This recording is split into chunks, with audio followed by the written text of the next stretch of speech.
Ladies and gentlemen, welcome back to the Mindsets podcast. I'm your host, Angus Cook, and this is the first one of 2024. 2024 is set up to be an incredibly exciting year for the podcast. For those of you that have been here since the start will know that the podcast isn't even a year old yet, and for most of that time I was actually away traveling, which made it incredibly difficult to record with podcasts. So since I've been back, I've been doing my best to get some content out there and kind of learn what I want to do with the podcast, as well as learning from you guys what you're interested in. I think the biggest thing for the podcast this year is there's definitely going to be some changes, and they're good changes. This is through a bit of advice from you guys that follow and those that interact with the social media on the Instagram and on TikTok. There's a lot of information that I receive from there about what you guys are interested in, and that's what I'm going to be talking about before we get into today's episode. So first and foremost, the format of the podcast is going to change slightly. I'm aware in the past I've done some longer episodes and kind of just let the conversation go.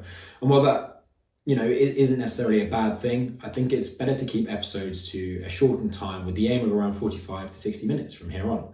This one today may be slightly longer as a result of me giving this introduction to 2024, so do bear with me on that. However, the other things that are changing going forward are slight format changes in schedule that I'll be following in the podcast. Now, that's not going to mean that the podcast is scripted at all. That's far from what I want. However, there will be some slots in place for me mentally, timing-wise, of what to talk about, whether that might be someone's sport, someone's personal history away from sport, also their mental health and how they cope with things, and focusing on the key things that you guys seem to really care about. So by all means, please do continue to send feedback. It's very, very useful. I can continue developing the podcast. One of the other things that I'd like to do was get you guys involved more. And every week there will be a post out, usually on an Instagram story. So if you guys aren't following, shoot over to @mindsets_podcast, drop a follow there, because this is your opportunity to get involved. What I do is I will be posting a profile of the person who's upcoming, because guess what? You guys don't get to know ahead of time who's coming on. What that will mean is you can then ask questions for that sort of profile. I'll just select a few, usually 3 to 5 questions, and I'll ask the guest. And we'll see if we can throw them off guard, if they've got any good responses for your questions. I think it's really important.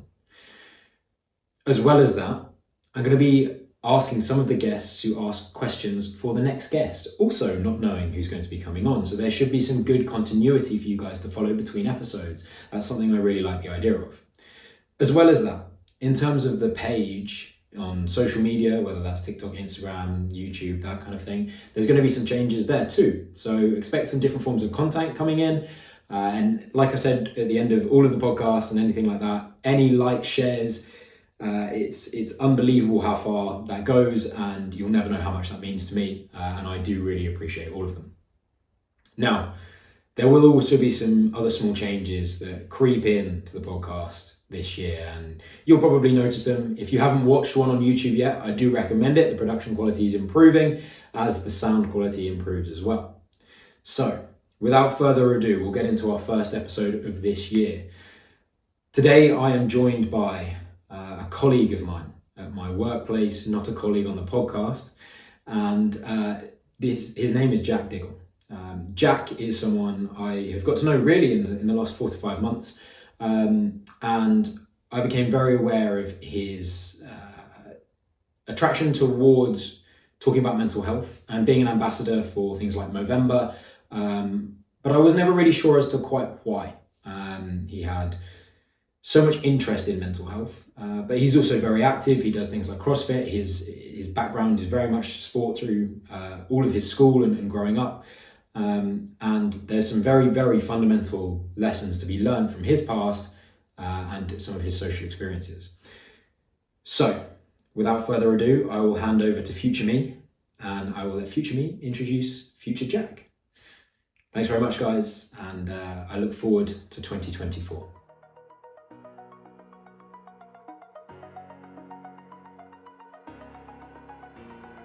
Yes, we are back. Welcome back to the Mindsets podcast. I'm your host, Angus Cook. As I've mentioned, I'm joined today by Jack Diggle. Now, just before we get into it, one thing you might be able to tell is my voice isn't completely normal. I have been struggling with losing my voice this week, but it's there or thereabouts for today. Don't worry, you're not going to have to listen to that too much because I'm not the guest, Jack is. One thing to note about Jack is that Jack is Scottish. However, the Scottish accent doesn't come through. I'll let you explain that. So Jack, do you want to give us a bit of an introduction to yourself? Yeah. So my name's Jack. The reason I know this lovely chap, we work together. But sort of more of an introduction to me, and as you've probably tell, the lack of Scottish accent. I was born in Scotland. I was raised in Scotland. But at the age of, I think it was 7, I was sent away to a boarding school up in Edinburgh. Clearly the parents didn't love me too enough. But yeah, sent away to a boarding school up in Edinburgh. And there were quite a lot of international students, and a fair few of the teachers were, from England or all over the place. So none of them really had the Scottish accent. So I was never really around it. And then after school, it was uni in Newcastle. So you always got the Geordie accent down there. And then, down to London now, where, really no accents at all. It does come out every now and again, though, particularly if I'm in the pub having had a few beers, and when Scotland are playing rugby, it comes out pretty thick and strong. Then it's classic. Yeah, exactly. It's that loyalty to the country. You have to show some way that you're Scottish if it's not coming out in the accent. Yeah, exactly. If the jersey, I'm assuming you're wearing, and the kilt. Well, obviously. Jesus. Okay. Anyway, so let's go back to Scotland then. This podcast being, the main two topics are sport and mental health as well, because I have a personal opinion they're very closely related. Mm-hmm. Sport is usually what people tend to remember before they remember mental health. Obviously, at a very young age, we all think of the sport that we played. We don't think of the mental health issues we had. Yep. So if we go back to early life then in Scotland, before you went away to boarding school, how were you sort of introduced to sport, and what sort of sports were you doing at a young age? So my parents are very sporty. So I've always been around sport. Dad's had the same tennis for, which has been going for 22 years now. There's been some swap in, swap outs, but yes, I've always just been around it. And one of the things that Dad and all his mates and Mum and their mates do is usually the 2nd or 3rd of January, once people have sort of recovered from New Year's, we generally get a game of about 40-a-side hockey on the beach. So this was just sort of the start of sport that I, remember. Playing a very loosely ruled game, the hockey where you're hooking people's feet, you're dribbling the ball a bit. That was sort of the start of sport for me. Okay, and I appreciate that when you go to sort of boarding school, you're obviously exposed to a lot more sports, that sort of thing. Interesting question. I never went to boarding school. I have friends that did. I played rugby with friends that went to boarding school, that sort of thing. What's that like? Being sent away, you said you were 7? Yeah, 7. So as a 7-year-old, you leave home. Yep. I can imagine the first night, it's like, oh, this is cool. No parents. But how long before that doesn't feel the same way? So my mum would kill me if I actually said I was sent away. Basically, my brother was going to go away to boarding school, and Mum said, do you want to wait around a couple of years, stay at home, or do you want to go with your brother? And I think I surprised my mum when I said, I'll just go with Thomas now. But yeah, first night, not awesome at all. First night, pretty rough, actually. I remember because in boarding schools, what you generally have, you have like a house mother. This is obviously, it's not your mum, but it's just sort of generally the role is filled by a woman. And they're just kind of there to sort of be the sort of caring person. And luckily, the house mother at the school was actually a really good mate of my granny's.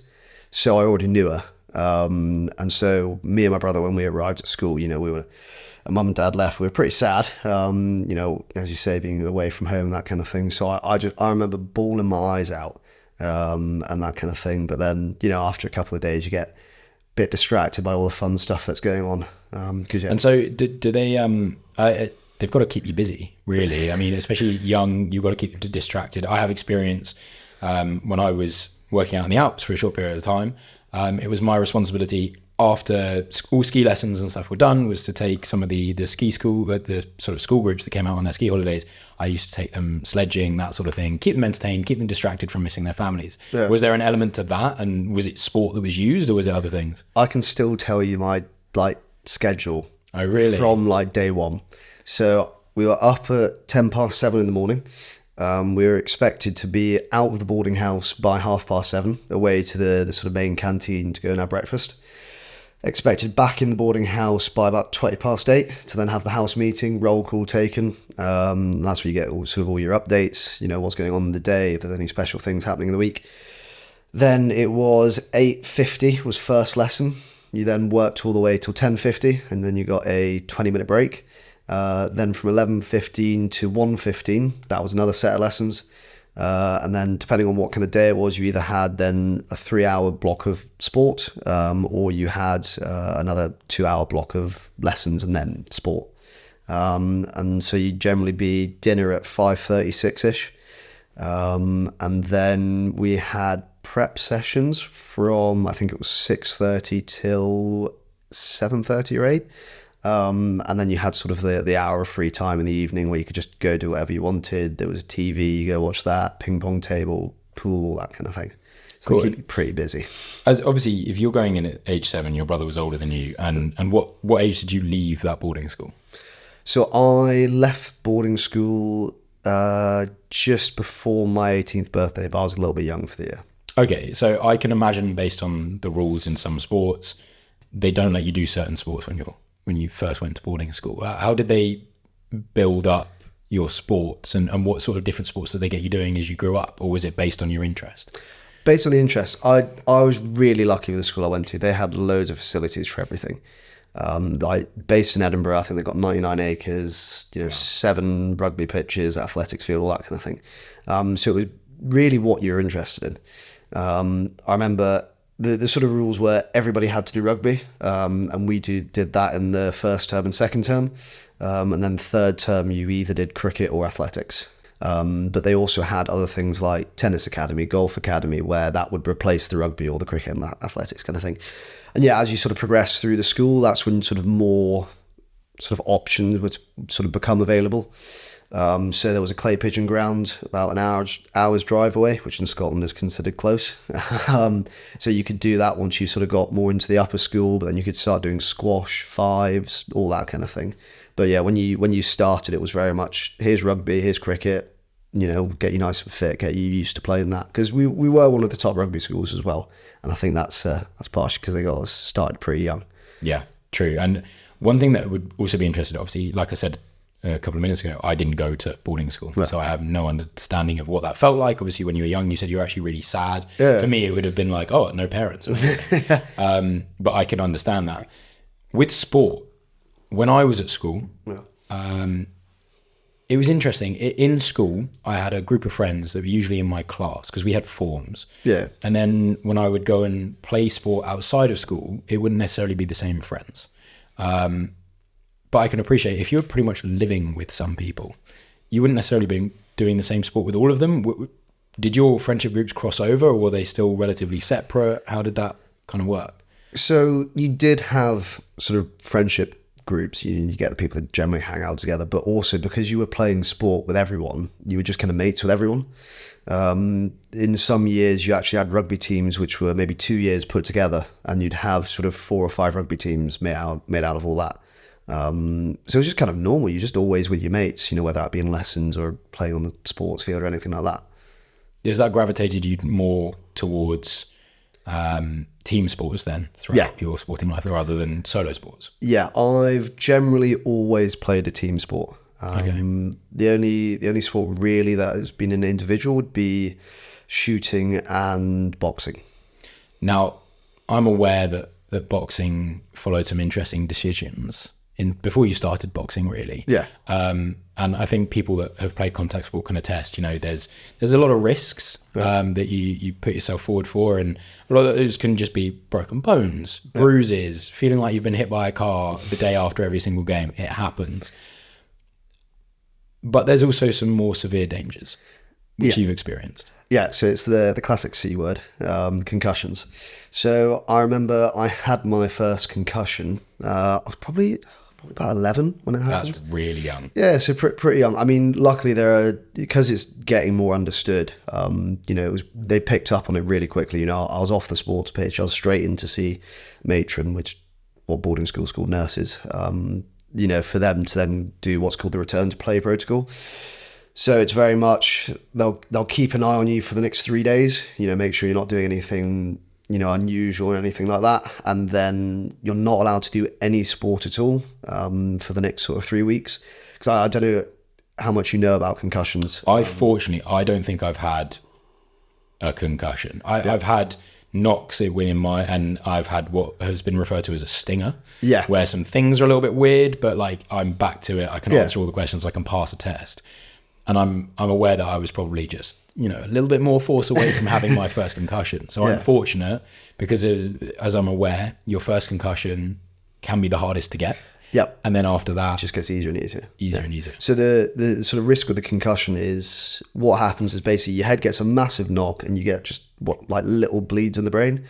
And I'm really not going to go medical with this because I'm going to be way off. But if you sort of think about it, the blood that's bled in there sort of hardens. So almost like a scab. So the risk is that you get hit again and now you've got a solid object in your brain. And then when that moves about, that does the more permanent damage. So that's why they say you do not do any sport for the next 3 weeks, because you've got to make sure your body breaks down those bits of hard blood in your brain so that, if you get hit in the head again, which, rugby, it's inherent danger, but I love the game, so I was happy to take that risk. So that, you're not going to do more permanent damage on that side of things. And then you did that for a while. Did you decide it was sensible to stop playing rugby after a number of concussions, or was it other interest in sport? A bit of both, really. So I've had, I think, 4 major concussions. First one happened, that one when I was 11. Next one was probably when I was sort of 15. Next one was 17. Luckily, we'd just come off I think it was after we'd come off the back of a Scottish Schools Cup victory, which was quite nice. And it was a couple of games later that I got a bad knock. And then the one that was the most serious one, which made me sort of decide that I need to stop rugby, was at university. I think it was the 3rd year. Basically, I was playing outside centre. I had the ball, and a guy, instead of doing a rugby tackle, decided he would just clothesline me. So he sort of got me under the neck. And if you sort of imagine it like a cartoon, well, this is how my mates would describe it. I kind of rotated around his arm and then just slammed onto the floor. Not ideal. I felt pretty out of it. I knew I'd taken a big knock, and I was like, right, I'm used to this. It's happened before. I'll just get myself home, relax, take it easy, stay away from screens, all that kind of thing. But then I actually don't remember the next 4 days. Wow. Yeah. And I was literally sat in a lecture with a mate, and she was like, Jack, you need to go to hospital. So I went to hospital, had a full-on brain scan, the MRI machine. Luckily, they found a brain, but they also found loads of bleeds in it. And they sort of said, right, you need to take at least 3 months off of any sort of sport, which, having done sport all of my life, I was like, I can't do this again. I need to be active. Stopped rugby after that. Did a really stupid thing and decided to go and do boxing instead. But luckily it wasn't, there is contact with the head, but luckily it was very moderated. I assume you didn't go in blind without the head protection and that sort of thing. So, weirdly enough, it can be more dangerous with the head protection. Because you hit harder? No, because you can't see. So the head protection, it sort of comes like that, okay? And the punches that are going to do the most damage are not the ones that come straight at your face. The way your skull's been designed is that, assume the ones on the temple and the back. It's the ones at the side. And if you've basically got a set of blinders like on a horse, you won't be able to see that coming. And even if you see it at the very last second without headgear, you'll instinctively start moving away a little bit, which takes actually quite a lot out of it. But if you can't see it and it just comes and whacks you, then, it's potential for a lot more damage. But the coach I had was really good. I told him, look, I've had concussions before. And he was like, right, well, we'll just make sure we take it easy kind of thing. And so how did the boxing go? Where did you go with it? Oh, it was gutting. So I was doing university fight night, and it had been organised. I was going to be doing it. It was going to be in 6 months' time. And I was like, right, I'm not going to do what anyone else does, which is, learn how to box 3 weeks before. I literally jumped straight into boxing gym 6 months before, training really hard, very regularly. I think I was doing sort of 3 or 4 times a week. And then COVID kicked off, so the fight night got pushed back by 6 months. Excuse me. And then I thought, well, I'm already training, I'm already in the swing of things, so I'll just keep on training for the next 6 months. And then it was about 2 weeks before fight night was meant to happen. Pushed back another 6 months. So I've been doing boxing for 12 months at this point, and actually really loving it. Just the amount of fitness, mobility, that kind of thing that you have to do. It's great. And I was like, right, well, I'll just train for another 6 months. Let's keep going. And then, yeah, it was 3 days before fight night. They had to cancel it. So luckily, though, I did have a proper sparring match against someone and I beat them. So, yeah. So you can take away that you never lost and you kind of have got a win. So it was, although 100% record. Well, I have to, yeah. So, well, my coach at one point thought he's getting a little bit cocky in the ring. So he put me against someone who was 6'4" and 21 stone. And I can tell you my arse was handed to me. You're welcome. I'm joking. It was absolutely not me. I didn't know Jack. So then you've tripped, stumbled and fallen all the way down from Scotland and Newcastle to London. And boxing didn't follow. No, boxing did not follow at all. Okay. Again, it was a sort of self-assessment of, you're getting hit in the head, Jack. You've already had some bad concussions. Is this really a smart idea? So I thought, right, I'll leave that behind. I'll go and find something when I'm down in London. I've been going to the gym since probably 14, 15 years old. So I was like, I'll just, go to the gym. But then I actually, even though I was getting really strong, one of my aims was a 1,000-pound club, if you know what I mean. Yeah. So I managed to achieve that, really happy. But I also noticed I was 81 kilos.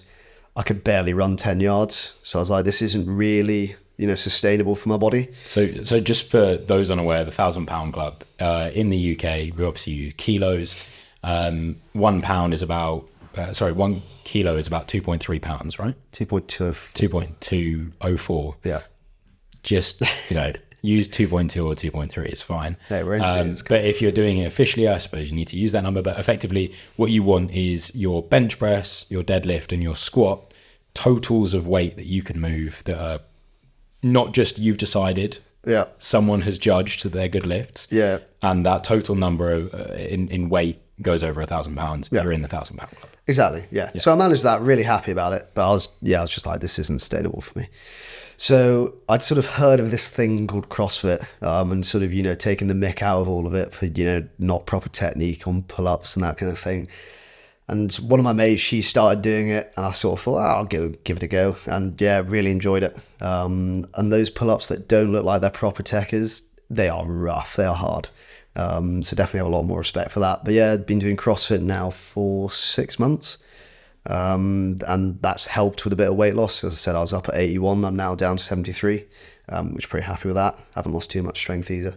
But yeah, so no, really, really loving CrossFit. And then now, heard rumours of a thing called High Rocks, which you and I are now going to go and have a go at. Yeah, so High Rocks is trendy, I think is the way to say it. So obviously, for those that have listened to some previous podcasts, if you haven't, I'd recommend going back to the podcast with Milo McLeod, where we spoke about a number of things, but Milo started this sort of social club. It's pretty normal across a lot of the big cities. There's run clubs, that sort of thing. He originally set up a run club, and then the weather was really bad because it was winter, so he decided to switch over to this thing called High Rocks. And I remember looking it up and being like, it's CrossFit. And I was similar to you. I was like, I'm not going to be doing these silly pull-ups. Yeah. In reality, probably wouldn't have been able to do them anyway. So anyway, I was like, do you know what? I'm going to go. And I went and I actually had a really good time. It was very social. There's lots of people there. And I remember going into the office and mentioning it to you. And the London one had just gone. Yeah. So I had no idea of really what a real High Rocks is. So for those that have no idea, a High Rocks is effectively 8 stations, which are functional stations, and they are separated between 1 kilometre of running each time. Now, Jack and I got speaking, and we decided we would book to go to Malaga, and we're going to do one in April the 13th. Yep. Now, there's a couple of worries with me. One, I know it's indoors, but I still feel like it's going to be incredibly hot, even though it's only April. 2, the time. So I was really stupid. As I said, London had just gone. I thought, you know what, you already do CrossFit. I'm new to it, but I back myself. At the time, it was like 5 months to prepare. Let's look at what the top times are, and then we can logically work out what we're going to do. Because this is the other thing with High Rocks, is you don't have to do it alone. So we're doing it as pairs. Now, what that means as well is we both need to run all of the kilometers, but for each stage, there is a goal, whether it's a distance on a particular machine or a number of reps. We can split that goal as long as the total makes the required total. So, the thing that I was thinking was these people that are doing it solo are doing it just sub-hour if they're winning. Like 55 minutes is incredible time and they're incredibly fit. But I'm thinking 2 of us, that means a fresh person all the time. Easy. I'm thinking hour and 10 minutes, that should be very achievable. Wrong. So wrong. So wrong. The problem that we have made is we have submitted that expected finish to the organisers.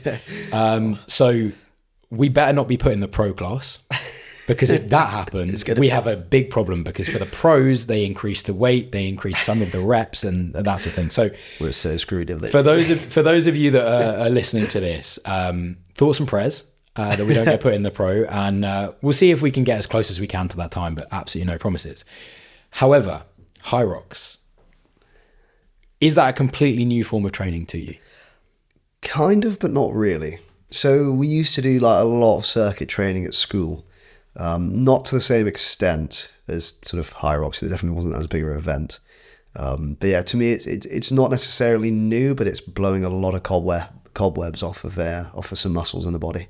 Yeah, and I think that's the thing that I have noticed for me. There's a lot of different movements going on, and I think the big thing that's been underlined for me between CrossFit and High Rocks is that CrossFit is still very strength based, whereas High Rocks is more bodyweight functional with a bit of extra weight. Yeah. The difference being that sometimes the reps are way higher and insane. Either way, your heart rate is going to be through the roof, and you're going to be burning a lot of calories because you're using your entire body. So the thing for me with this that we're moving forward is it's a slight change in the way I train, and I like that, and I can appreciate that. What's your motivation to give it a go?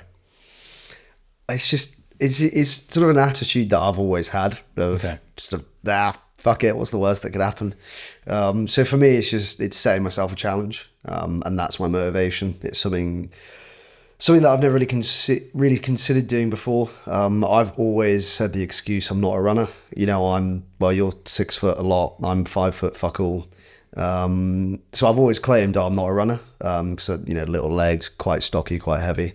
So I thought, well, why do I make that excuse? Why don't I just go and give it a go? See if I can't do it, kind of thing. And so you've started running now. How's the running going? Yeah, so this is where the fuck it attitude sort of it's good, but it's also bad sometimes. CrossFit's really good for getting your fitness up, and so I think I went on like 4 or 5 runs. I think there was a 3K, a 6K, maybe a 5K in there somewhere. And then on Christmas Day, to make sure I got out the cooking, I thought, I'll just go give a half marathon a go. And I did it, to be fair. I think I got it in 1:54. Which is a solid time, by the way. Thank you. But yeah, so I did it, and with the fuck it, and did it. But then my feet are still in bits, and we're nearly a month later. So I can attest, because I've done similar things where I've just been, and sometimes it's mental. Sometimes I want to push myself for one reason or another, and you have to be very careful, because in attempting to prove that you're mentally stronger than your body is physically, you can actually do a lot more damage and end up putting yourself in a situation where you then can't train for a few days after. And so you do need to be careful with that. Interestingly, you told me yesterday that you were going to run potentially a marathon this morning, and it didn't happen. Yep. Backstory there is you went for 1 pint, I assume? I went for a classic male. I'm going for 1 beer. Yeah. But no, I had one of my best mates was back over from Australia. And he sort of just needed a bit of a night out, I thought, and so I can maybe have a go at a marathon another day, but at the moment I just want to be with a mate, have have a fair few beers. I think there was a group of 6 of us in the end, and just went and had a night out, and just a lot of fun. And well, we talk about balance a lot of the time, and I feel like there's a lot of people out there that find it difficult to let that happen, in that they might make that decision and they don't regret that at the time. This morning when you woke up, obviously you said your mate needed a night out, and by the sounds of it, you enjoyed it. It was all good. Class, good fun. Is there any sort of a guilt or annoyance at yourself because you didn't do a marathon? No, not at all. Good. And why? Because I know some people that will be listening to this will be like, if I did that and I chose drinking over doing some exercise, I'd punish myself. I'd feel awful. Yeah. But it takes a level of maturity, right? Yeah. I think it's, for me, it's the fact that I've had the thought of, I'll go and give a marathon a go. It means I know myself, I will go and give it a go. You know, it might not be, well, it might be tomorrow. We'll see. But I will go and do it. But it's just sometimes, you got to read the situation and think, I don't see this mate that often at the moment. Hopefully he's moving back to London. But I sort of thought, do you know what? It's more important at the moment for me to go and spend some time with a really good mate and some other mates, have a good laugh, because I won't get that opportunity every day. If you wake up a bit earlier, you could do a marathon every day. Not saying that I'm going to do that, by the way. But it was just sort of thinking at this point, it's more emotionally for me, it's more important to go be with my mates, have a laugh, that kind of thing, than it is for me to go and have a go at a marathon. I think one thing that a lot of people are starting to realize today is there's money troubles in every country, and people are worried financially and that sort of thing. But one thing that I've noticed growing up is time is such a massive currency which we take for granted, and you have to appreciate that you've got to give time for yourself, and giving time for yourself doesn't necessarily mean you have to spend it all alone and do all sorts of things. Sometimes giving time to yourself is giving time to that person that you won't see again for a while. And it's important to do that because you can do that run at a different time. You can train at a different time. As long as you're getting everything done, then that's the balance that you should be looking for. And if you're sacrificing a lot of your time and you're passing off things and opportunities that won't come back, those things will be some of the biggest regrets that you'll have. Yeah. And money, honestly, is obviously very valuable. You need to save money. Some people aren't in a position to think about anything other than money, and I appreciate that. However, time is something you definitely won't get back. No. You never know with your money. It could be your last pound and you buy a scratch card and you win 100 grand. Yeah. I've never known it, but it could happen. There is no chance that I spend 1 hour on something and I get 100 more years of my life. That doesn't happen. And so I think it's really, really a good example that whilst, yes, you say, I want to do this thing, because it would be really cool to say, I ran a marathon and it would be good confidence for you, putting it on the back burner because friends and social life sometimes needs to come first. Yeah. And you need to blow off some steam in a different way. Exactly, yeah. So that brings me on nicely into the sort of mental side of sport and balancing things. You said before as well, when the doctors told you you couldn't do sport for 3 months after your last concussion, your last rugby game, and you decided that wasn't a thing you could live with. Yeah. Why are you so reliant on sport for your mental health? I think it's just, for me, it's always been a good outlet.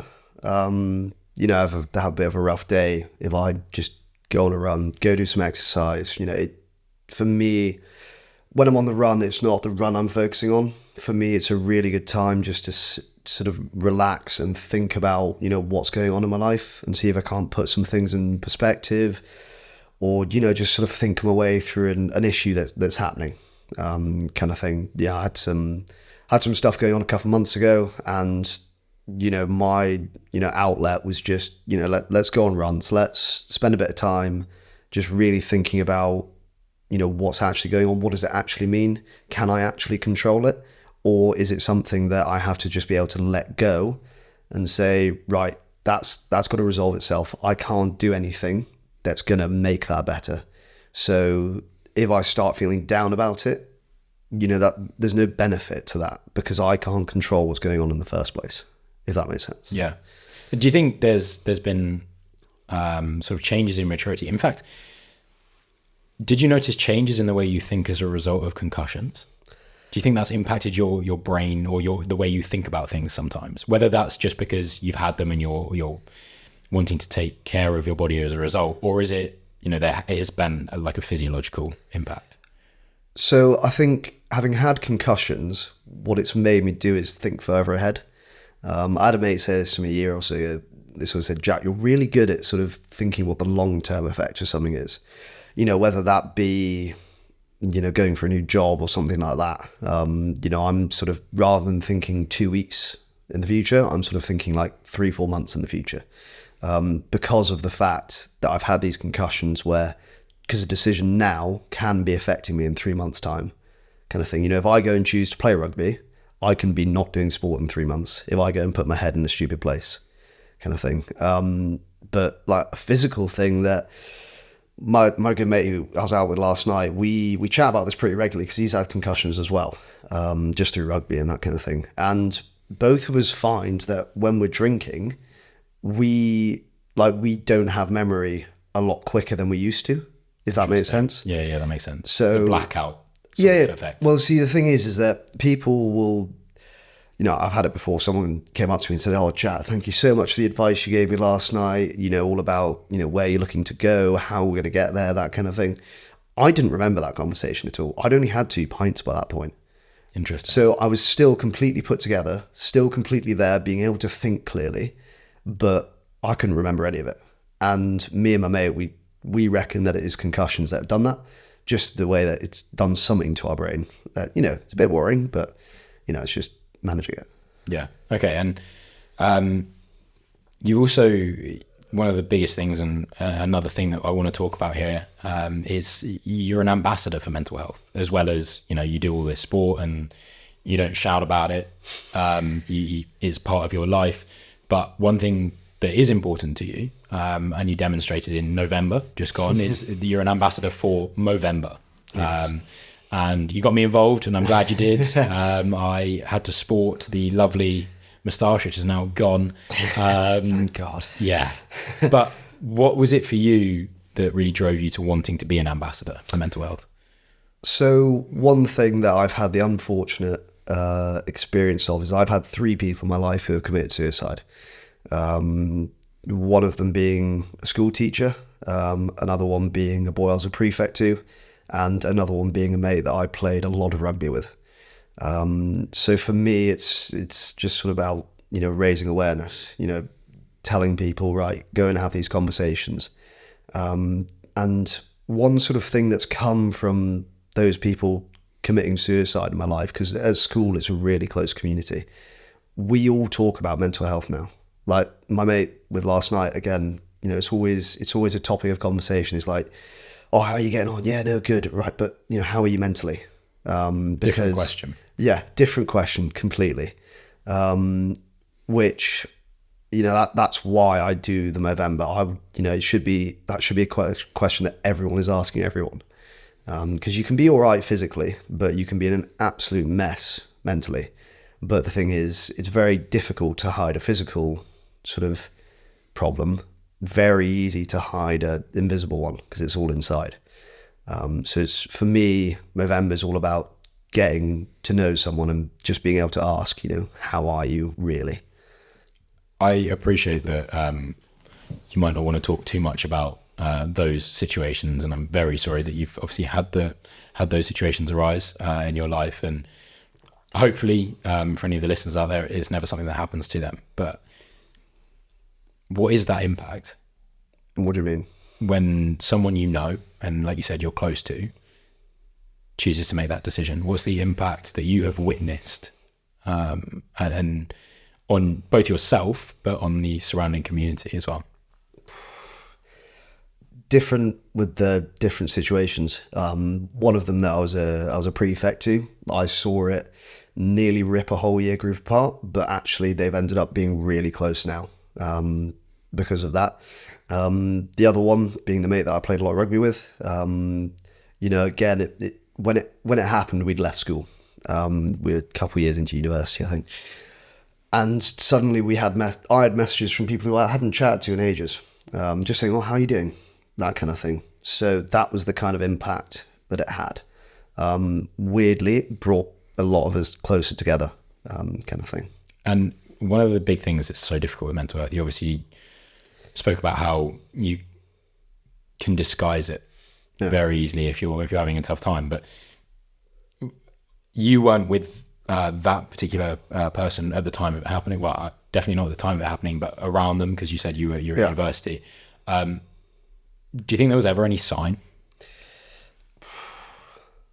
The one where I was a prefect to, there were signs, and there was support that was in place for the individual. With the other one, no one really saw that one coming. Pretty much out the blue. It was just a message on sort of our year group chat of, by the way, guys, this has happened.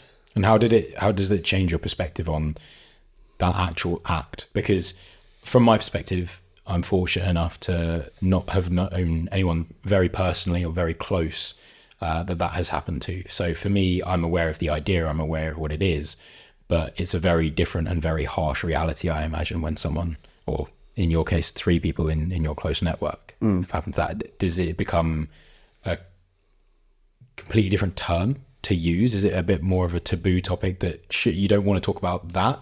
Or is it actually more comfortable because you have experienced it? Yeah, I mean, it shouldn't. Mental health itself shouldn't be a taboo topic. First of all, it should be something that people chat about regularly. In terms of suicide itself, I'm quite happy to chat about what effect that has had on my life. I don't tend to talk about the individuals themselves because of course, yeah, that's their own person. I knew who they were. It's not fair for me to start chatting about them because no. You needed to know them, kind of thing. But it definitely sort of opens up more of the conversation of, oh, look, particularly to the people in my year group, we've got the shared experience. We lost someone that we cared about. So it just opens a bit more of a conversation. Which I think is really healthy. And it's probably, why you found sport underlines a lot of you as having a coping mechanism for things. Yeah. It's very important to have those in place.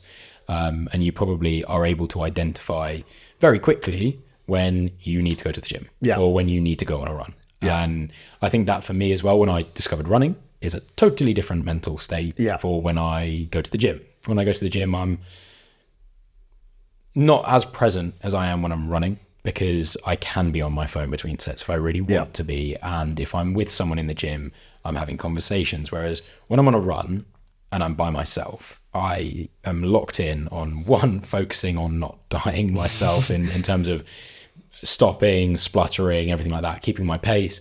But 2, I'm basically in this room with myself. I might have a podcast playing or some music or something like that, but I'm very focused on sorting things out and laying out a roadmap to get away from any negative feelings, negative thoughts. What is it about CrossFit that you think helps you the most with that? The thing I love about CrossFit is the variety.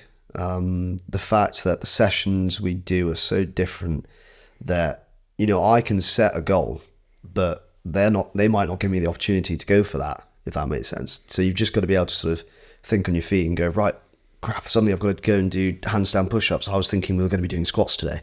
Obviously you get your program. It's just I'm never organized enough to look at it.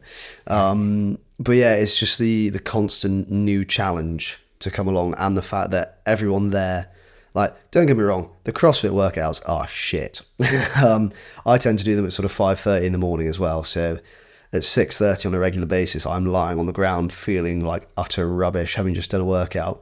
But I can quite happily look to my right and see one of my training partners in the exact same state. So it's just quite nice that sort of your community going through the same horrendous workout that is better for you at the end of the day. But that's what keeps me going. The community, the new challenges, that kind of thing. 5:30 in the morning is very early. It is. But I'm aware we do work 9 till 6. It's tough to get things in around that time. I also train before work, but I don't go that early. Yeah. Why do you go so early? So for me, my mornings tend to be 5:30 till 6:30 CrossFit. And then I really like a walk. Okay, I'm from the countryside, so I like being, on the 2 feet, just walking about. So I'll sometimes walk to work, which for those who are not aware, it's an hour and a half's walk before work. But for me, again, it's another opportunity for me to sort of think to myself. Sometimes, someone comes along with me, because I work in a similar area, and just have a chat rather than sort of go on the tube. which is one of the most depressing things to do every day. You know, everyone on the tube is sort of stood there. If you say hello to someone, they think you're a freak. But it's a bit more pleasant. And for me, it just starts my day better. You know, yes, I'm up early in the morning, which means I'm pretty knackered when it gets to 9 a.m. But it means my morning is nice and relaxed. It's how I want it to be, rather than, you know, going on the tube, that kind of thing, which is always a bit sort of ugh. Yeah, one thing that I realized as well when I started going and being active before work, because I am very much a night owl. I much prefer my evenings. I never had an issue with staying up late to do work or even to work out. I spent countless nights in my summer holidays and stuff away from university in the gym at like 1 a.m. Because it's just when it was quietest and it was when I worked out best. And so that shift into going before work for me was really difficult. And I can appreciate some people will be sat there going like 5:30 is a joke. And 5:30 is very early. Yeah. And I get up at 6 and I'm generally in the gym by 7 by the time I've traveled there and got there and everything like that. But the reason for me that it became such a staple is after a while, you do get used to it. Yeah. Like, first of all, first few sessions are going to feel horrible. I felt violently ill. Yeah. And then I was knackered by the end of the day and I was just like, how am I going to keep doing this? But your body adjusts. You get used to it. The next thing is that your day doesn't become about work. Yeah. So what I quickly discovered is that if I went to the gym beforehand, sometimes if I have done a very efficient session or I woke up and got up a little bit earlier, I have time to do something else after the gym before work starts. In your case, you do a walk. It could be going to a cafe, having a nice croissant, reading a book, something different. And then you go to work and whatever happens at work happens. And then after work, you can go home guilt-free. You've done all your exercise, everything like that. You can get any sort of house chores done as quickly as possible. And then you have the evening to relax. And work becomes a portion of your day rather than your day. So whenever you get home, if someone says to you, oh, how was your day? Someone that wakes up, goes to work, comes home. Yeah. The answer is whatever happened between 9 a.m. and when they finished. Yeah, exactly. And if I was to ask you that question, it would be like, oh, well, first of all, getting to the gym was a nightmare. Then the session, and you talk about the session, and then you might talk about the walk and what happened on the walk, and then you'd be like, work was all right. Anyway, and it just becomes such a small portion, and it's so much more healthy that your life is again balanced in that way, and you're able to have a life outside of things. Exactly. And a lot of people will say, oh, I need to have a life outside of work, so I'll do XYZ in the evening, and then you don't go to bed at a decent time, so you're tired and work every day. And it's kind of finding that balance for you, which means that, you know, you're not living to work. Yeah. You're working to live. Exactly. And that's the right sort of approach. Yeah. Now, a lot of people, like I said, are going to have their opinions on that. But also, we have some lovely, lovely listeners on this podcast. Yes. And some of them, as a new thing for 2024, I'm bringing in listener questions. Now, with listener questions, they don't know who's coming on.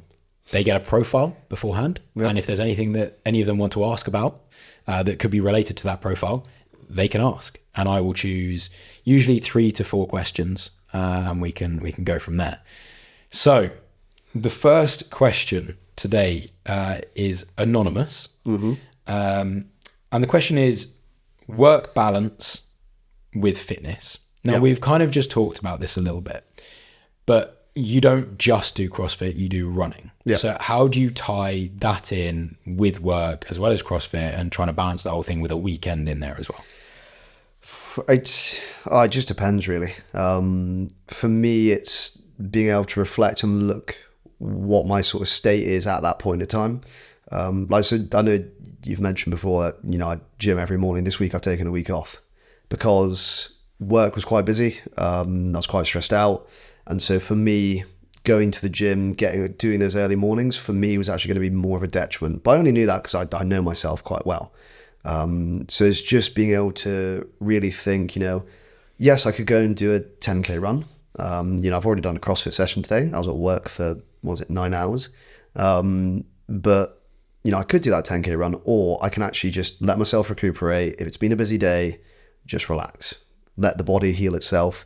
And then just make the promise to yourself, I'm going to get that done in the next couple of days, you know, that kind of thing. So it's just being able to reflect upon yourself how well do you actually know yourself, and sort of acting with that. Okay, cool. So the next question is from Ruby Lola, friend of the show, host of the Personal Best podcast. She's also been on herself.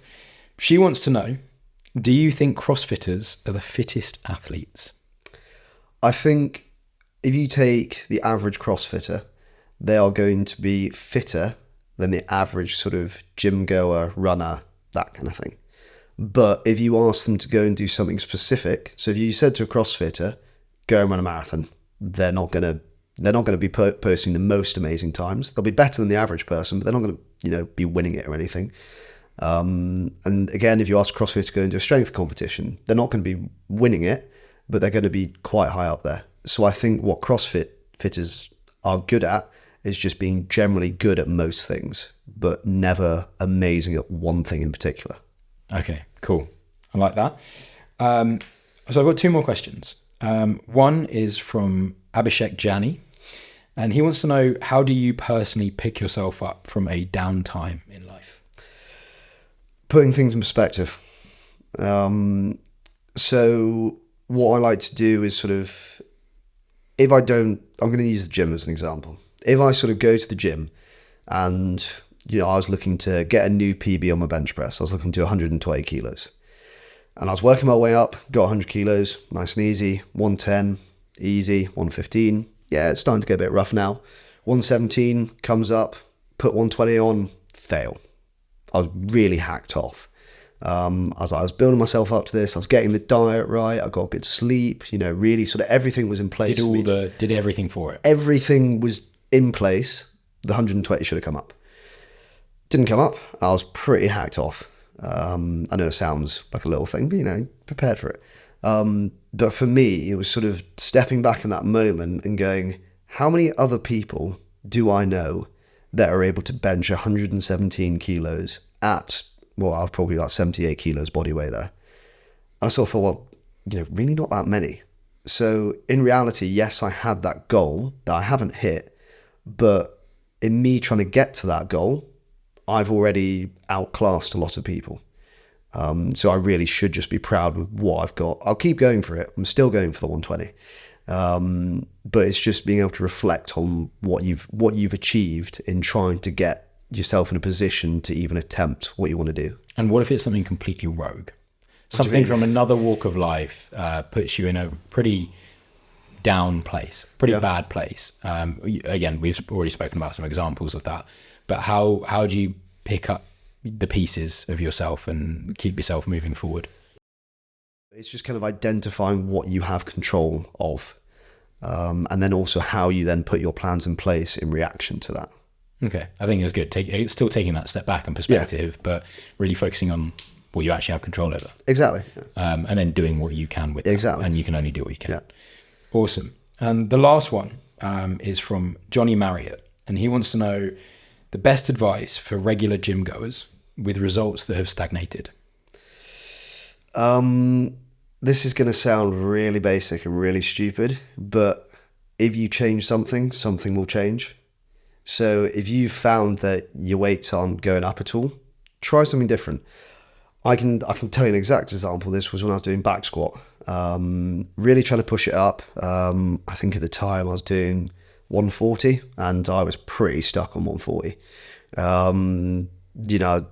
Continues to do loads of squats, trying to get myself stronger. 140 was feeling like it was coming up easier all the time. As soon as you put 145 on, dead. And I was like, right, okay, what can I go and do? Let's go and do front squats. So completely ignored the fact that I wanted to do better on back squat, went and did front squat. Was doing that, managed to get it up from 80 kilos up to 120. And then the first session back on my back squat, I was up at 150.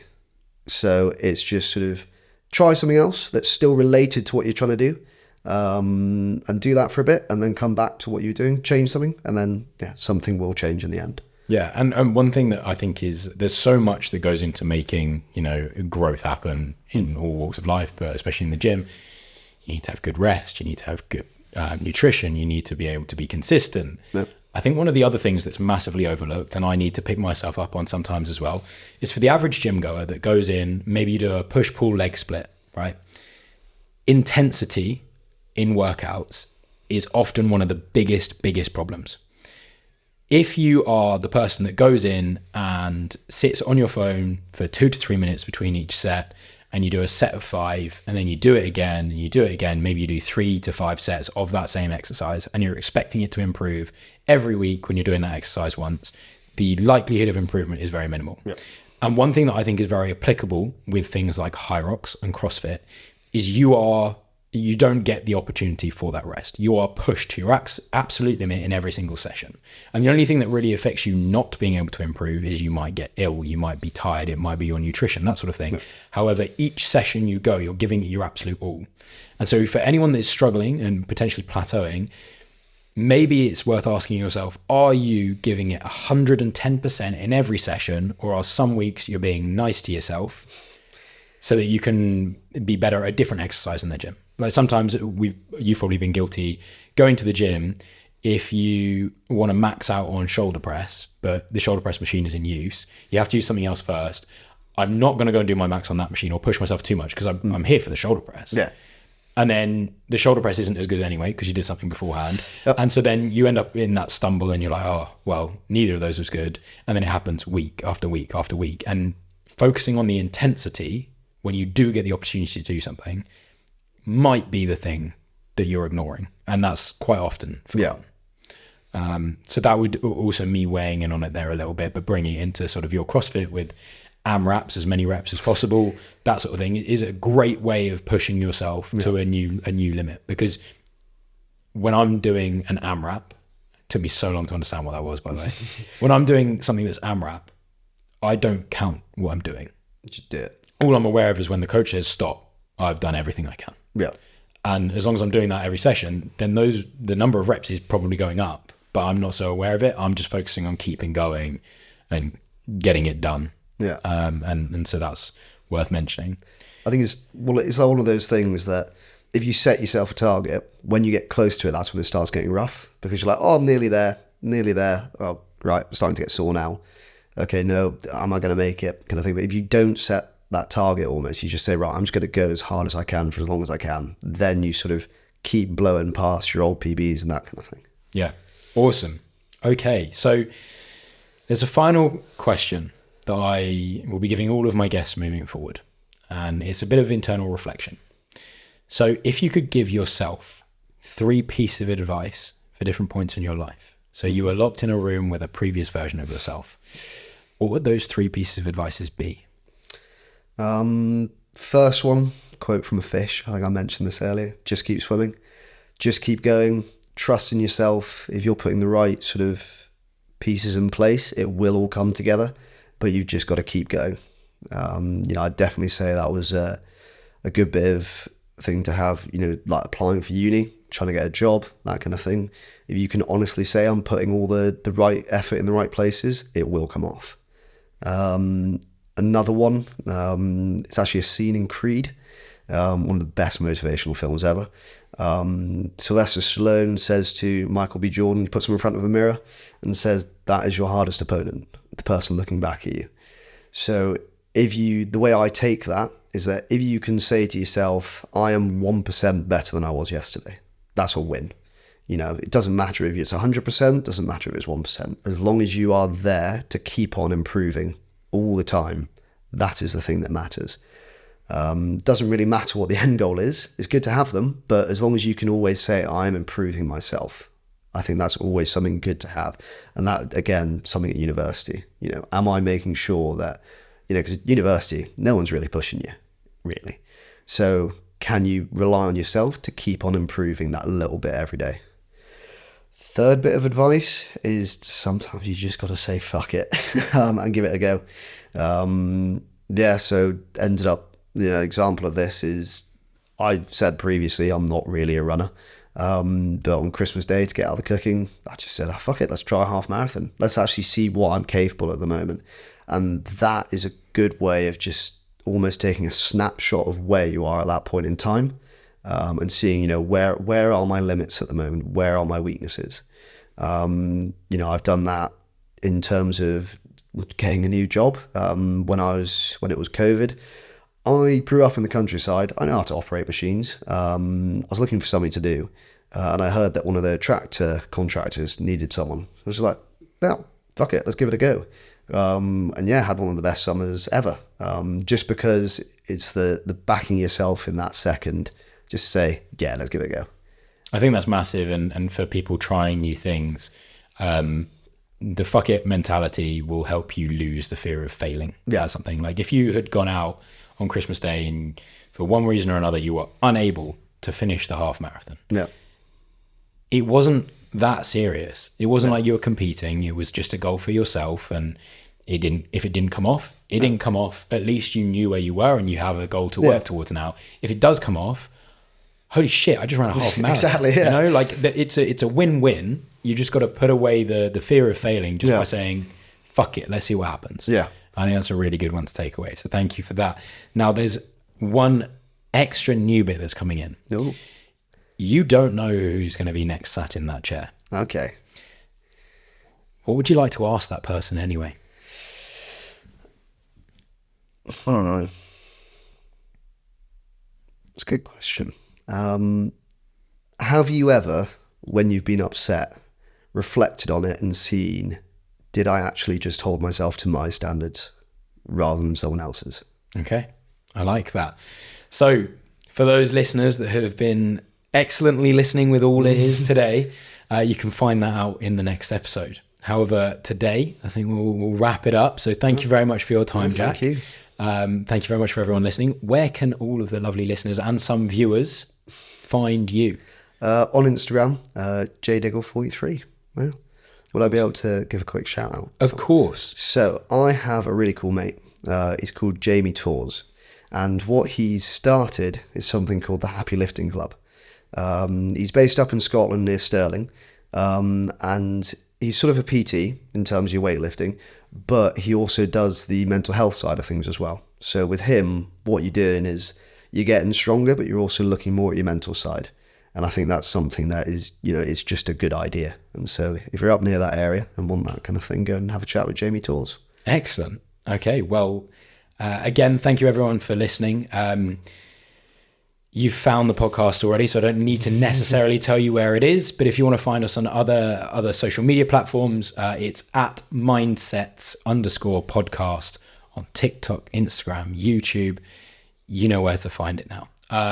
Likewise, my name is Angus Cook. My Instagram and social media is also at Angus Cook, all one word. I got there quick before anyone else managed to get there. So please do follow, subscribe, share, like it, all of that good stuff. You have absolutely no idea how much each one of those ones means. It means we can grow, we can tell more stories, we can discover more things together and ultimately become better people. So once again, thank you very much, Jack, for today. Thank you guys very much for listening, and I look forward to seeing you in the next episode.